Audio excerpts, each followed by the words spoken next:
రాము దశాబ్దాలుగా చెప్పులు కుట్టే పని చేస్తున్నాడు. అతను ఒక జతకు కేవలం 10 రూపాయలు మాత్రమే తీసుకుంటాడు. ఈ ధరను అతను ఎప్పుడూ మార్చలేదు. ఎవరు వచ్చినా అతను అందరినీ గౌరవంతో మరియు న్యాయంగా చూస్తాడు. అతని పని సాధారణమైనది, కానీ అతని నీతి అమూల్యమైనది. ఒకరోజు ఒక యూట్యూబర్ రాము రహస్యంగా మరియు నీతిగా పనిచేస్తున్నట్లు గమనించాడు.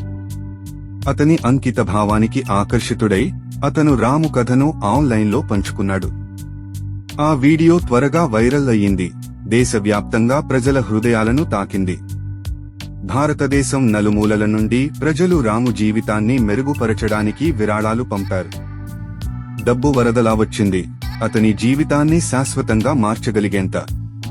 కాని రాము నిజంగా అద్భుతమైన పని చేశాడు. అతను తన కోసం కొంత డబ్బు మాత్రమే ఉంచుకుని మిగిలినది తనలాగే కష్టపడుతున్న అవసరమైన వ్యక్తులకు ఇచ్చాడు.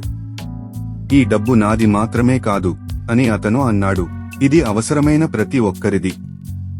ఈ రోజు రాము కేవలం చెప్పులు కుట్టేవాడు మాత్రమే కాదు, అతను నీతి మరియు దయ యొక్క చిహ్నం.